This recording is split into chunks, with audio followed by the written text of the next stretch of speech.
asalaamaaleykum suñu mbokk internetu Référence Actu ñu leen di dalalaat ci seen chaîne leader di Référence TV tey ñu dalal en exclusivité ndax ba coow li amee ba léegi mi ngi gardé woon dans son mutisme mu toog di seetaan ñu dalal Mame Gor Diazaka ci seen chaîne préférée Mame Gor ñu ngi lay nuyu. waaw Cissokho maa ngi lay fay di nuyu waa Sénégal yëpp di masawu tamit ci li nga xam ne moom moo xew ci réew mi. loolu moo li xew ci réew mi sax ci la ñuy ñëw Mame Gor nan nga dundee ak nan nga balaa nga nan nga ko dundee sax nan nga gis nan nga analyser li xew ci réew mi nan nga ko gisee. waaw li xew ci réew mi defe naa ni Sénégal yëpp ñoo ko gisandoo parce que lii lu yàgg a xeeñ ci réew mi la mais peut-être autorités yi bàyyiwuñ ci woon xel. parce que boo xoolee depuis presque 1 an ngi nii boo xam ni sénégalais yi dañ leen confiné moom ay mbëru làmb yu fi nekk war a dem bëri ci moom ay footballeurs yu fi nekk yu war a dem football yi moom ay artistes yu fi nekk war a dem jouer ji ñu tëj leen duñu football duñu entraîné te boo nekkee jeune des fois dafa am loo xam ni day nekk ci yow loo xam ni des fois dafa war di génn da nga war a essouffler boo xoolee nag sénégalais yi fàtt nañ depuis presque 1 an ñu tëj leen xaalis amul si dëkk bi. politique gu jeunesse bi tamit des donc loolu moo feeñ ci lii nga xam ni moo xew semaine passée léegi nag loo gis dafay am élément déclencheur peut-être mbiru Sonko moo taxoon moo déclenché mbir mi xale yi génn wane seen li leen métti. ñu gis ni affaire bi c'est vrai que wane na si lu leen métti mais am na ay yàqu-yàqu ak gis nañ sax ay nit. yu si ñàkk seen bakkan ay gaañu yu bëri yooyu yëpp am na ci aussi waaw loolu moom lu ñuy naqarlu la lu ñuy metti lu la parce que am réew soo fa dëkkee bokk ci réew ma waroo bokk ci ñi nga xam ne dañuy yàq réew mi mais profité nii ci occasion bi di jaale ñi nga xam ni dañ ci ñàkk seen bakkan di jaale seen i mbokk di jaale seen i parents di jaale seen waa dëkk di mastaw tamit ñi nga xam ne am nañ ci ay gaañu parce que am na ay nit yoo xam ne amputé nañ seen loxo wala seen tànk wala dara di profité ci occasion bi tamit di encourager le gendarme GIGN boobu nga xam ne loxoom da ko ci ñàkk moom tamit pour jàppale askan bi parce que boo xoolee les gendarmes les hommes de tenue laa wax en grosso modo sénégalais c'est des professionnels parce que tey jii lii am na dëkk yu mu doon xew mënoon na dégénérer li ci dee ëpp sax li nga xam ne moom la ñuy lim fi mu toll nii moo tax damay profité nii ci occasion bi képp koo xam ni tey rek am nga ci loo xam ni métit la ci wàllu ñu ñàkk seen bakkan ñu ñàkk seen alal surtout parce que fii boo xoolee sénégalais yi war nañu dellu si waat ci ñi nga xam ni ñoom ñooy génn di communiquer ñu xam na la ñuy communiquer parce que tey jii boo xoolee dëgg la man j'ai rien contre frappe comment France dégage awma ci kii mais am na ay wax yoo xam ne su ko nit yi di dégg xale yu ndaw yi di dégg France dégage tout lépp loo xam ne jàpp nañ ni beneen réew moo ko moom rek bu yëngu amee mën nañ ko attaqué te tey jii boo xoolee Auchan yi nga xam ne moom lañ attaqué ay sénégalais ñoo si liggéey amul benn tubaab bu nekk ci biir Auchan yooyu di fa liggéey te boo xoolee produits yi ñuy jaay ci Auchan yi ñu waa Auchan keroog maa ngi seetaan seen benn responsable mu ne ci tool yi la ñuy dem fii la ñuy jënde lépp fi lañ koy bàyyee fi lañ koy c'est que peut-être ñoom emballage bi ak defaraat beeg yooyu donc nag muy profité ci occasion bi di lancer la jeunesse sénégalaise ñu xam ni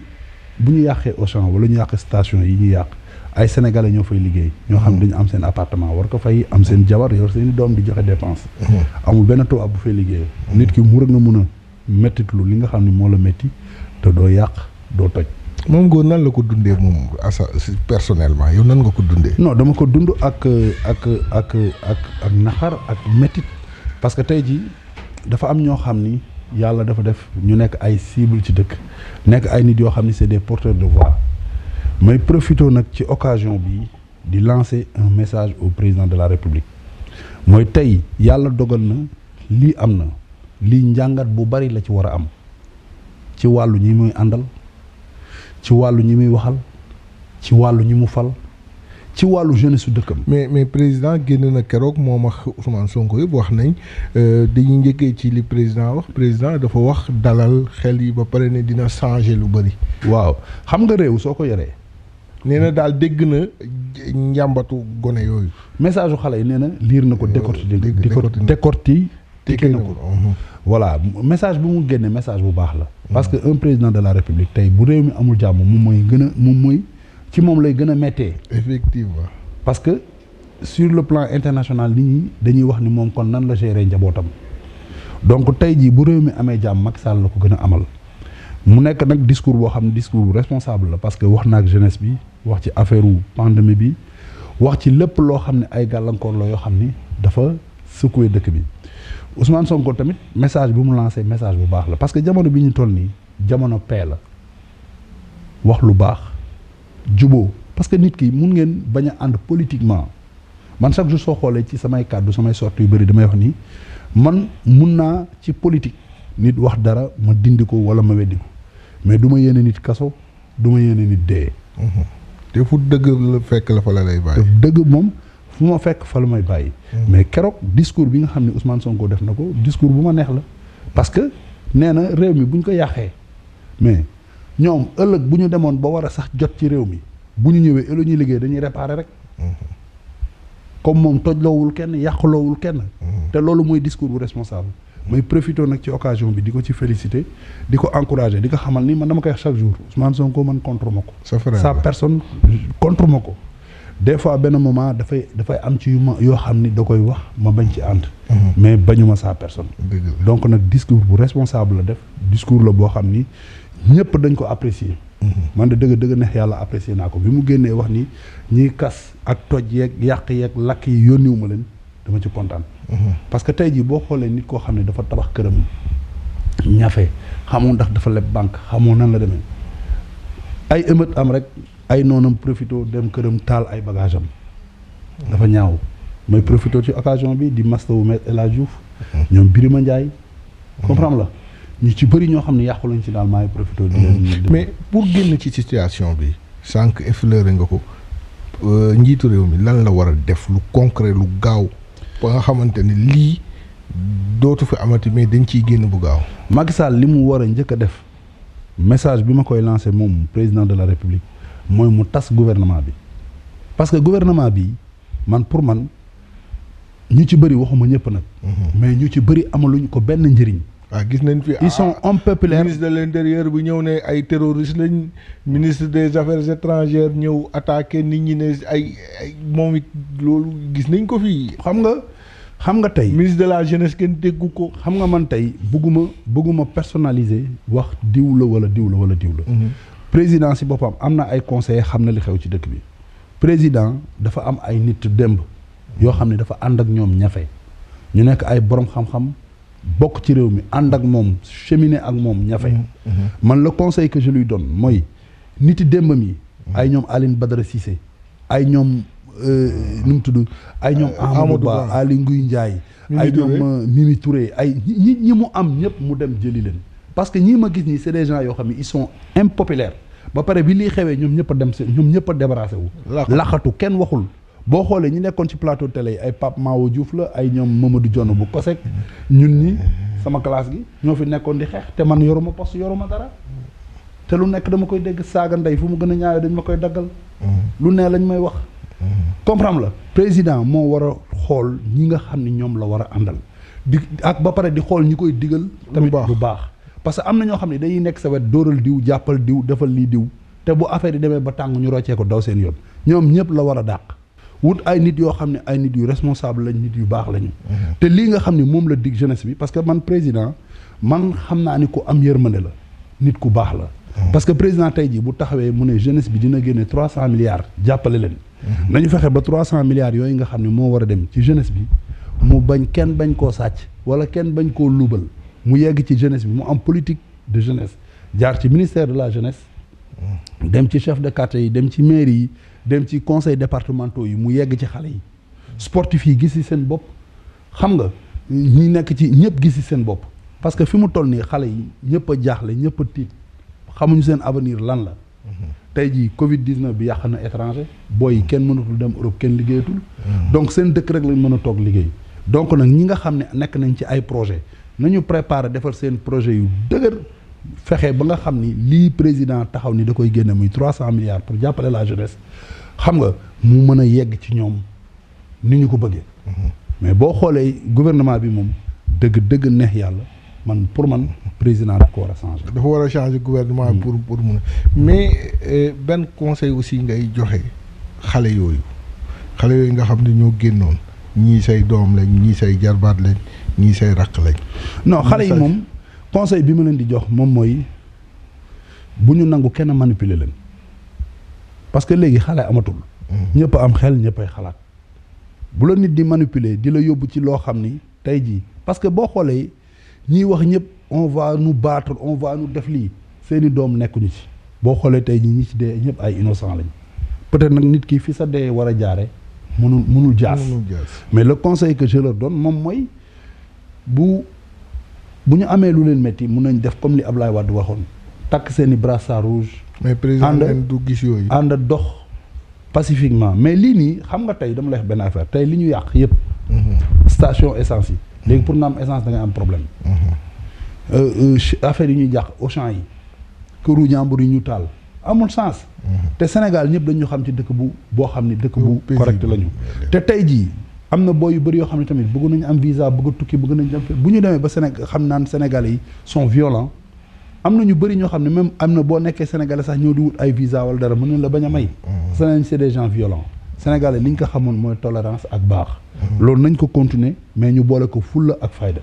man nag tey encore une fois dama koy wax tort bi dëgg la lii problème privé la boo xam ni Sonko élément déclencheur rek la mais sénégalais yi dañu am lu leen metti Sonko sax parce que président de la république Sonko sax nee na moom ñi génn moom taxul non moom si boppam wax na ko nee na ñiy génn man taxuma dañoo am lu leen metti dañoo xiif te loolu li ko waral mooy Macky Sall dafa fal ay ministres yoo xam ni ku ci fal ministre am yi ñoo ko gën a nekk star duñ jël téléphone directeur am yi duñ jël téléphone koo si woo téléphone du la jël mais yow nit ki boo xamul soxlaam noo koy faje président Macky Sall est-ce que dafa mën a nekk ci biir 14 millions de sénégalais mu dem nekk seen biir kër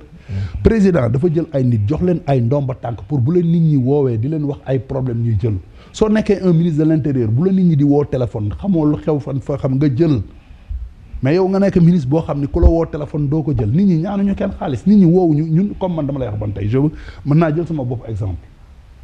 man tey mouvance présidentielle laa nekk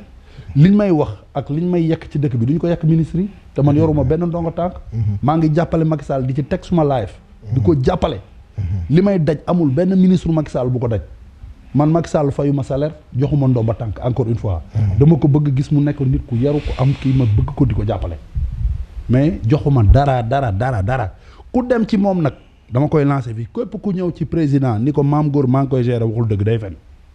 kenn joxuma dara parce que am na ñoo xam dañuy dem sax ci président naan diw maa ngi koy gérer fekk li ñuy wax du dëgg dama koy wax fii mu leer nañ man damay jàppale président parce que dama gis ci moom yar ak teggin ak mbaax ñi ànd ak moom mu jox leen ay ndomba tànk jox la ñaari oto jox la essence bu doy jox la maison de logement jox la lépp mais nag au moins nga mën a taal sa téléphone di wax ak sénégalais mais koo si woo téléphone doo ko jot coow li nu kur ñoom ñëpp ñu daw dugg ci suufu rondal yi daw bàyyi Macky Sall ak coow li Macky Sall ñoom ñëpp la war a dàq ñi fi war a bàyyi am na nag duñ ñëpp a bon am na ci ay benn yoo xam ni ku mel ni Ablaye Sow jàmbaar la ku mel ni Matar Ba jàmbaar la est-ce que comprendre la mais ñi ma fi gis nii dëgg neex yàlla bu président buy compter ay noonam na njëkk a compter ci ay ministre am parce que jàppale wuñ ko Mame Goor ñu kontaan ci dalal la suñ plateau encore une fois di la bàyyi nga lancer sa dernier kaddu waaw sama dernier kaddu mooy Sissoko Sénégal benn bopp la kenn mënu ko xar ñaar il faut que tamit nit ñi ñu bañ a def li ñuy wax terrorisme verbal xam nga la mooy terrorisme verbal mooy man diw laa faral kenn amul droit wax ci keneen nit ñi kenn ku nekk am nga droit far fu la neex far fi la neex taxul nga bañ nit ñi ànd ak Macky Sall nañu bàyyi ñi ànd ak Ousmane Sonko ñuy wax li ñu xalaat ci réew mi ñi ànd ak Ousmane Sonko tamit nañu bàyyi ñi ànd ak Macky Sall ñuy wax li seen xalaat ci réew mi mais yow dooni Macky Sall laa faral rek lu waa kër Ousmane Sonko wax wala lu waa kër Decroix wax wala lu waa kër di wax du dëgg il faut que nit ñi kenn ku nekk liberté d'expression dafa war a am ci lépp loolu moo am solo. donc maa ngi profité ci occasion bi encore une fois di jaale nit ñi di ñaan Sénégal yàlla def fi jàmm di ñaanal président mi nga xam ni même Ousmane Sonko mi nga xam ni tey jii nee nañ mooy élément déclencheur u affaire bi tey jii keroog dafa wax ni président dañu war a ànd ak moom gunge ko ba 2024 ñu woote affaire yi jaar yoon. nit ñi jàmm la ñu bëgg. nañu bàyyi nit ñi ci seen jàmm yaram ak seen i quiétude. Sénégal mën a jëm kanam parce que Sénégal kenn xamuñu ci violence encore une fois. maa ngi ñaan la jeunesse nag ñu déglu le président de la République comme am na programme 300 milliards boo xam ne ci jeunesse bi la jëm mu jàppale leen te couvre-feu bi incha allah ni ñu waxee ni sax président décrété na ni. le 19 lay jeex. couvre-feu moo war a jeex ci dëkk bi. tëggkatu soirée yi dem tëgg ay soirée concert kat yi dem concert yi mbëri dem ci lamb ji nawetaan bu ubbi nit ñi fubal yi nit ñi sénégalais yi ñi mais fàtt nañ sénégalais yi trop ndax ay affaire ay kii piqûre bi ñëw na nit ñi dem piqûre ji na nit ñi dem ñàkku ji ñàkk bi ñëw na nit ñaa ngi ñàkku nañu bàyyi sénégalais yi nag ay affaire couvre-feu ak ay affaire yooyu yëpp ñu bàyyi ko. xam nga mesure barrière yi nag ñu respecté ko. ba léegi takk masque gérer yenn affaires yi mais ñu bàyyi nit ñi ñu dund. mais nit ñi kenn mën leen tëj pendant 1 an ñu tëj leen noonu loolu rek moo naqari nit yi. dëgg la wasalaam merci. dëgg la jërëjëf Mame Gor Diazaka jërëjëf ci jotaay beeg ci kàddu yu rafet yi suñ mbokk internet yi loolu lañ leen indiloon muy Mame Gor Diazaka di leen dig daje beneen jotaay ak beneen gan.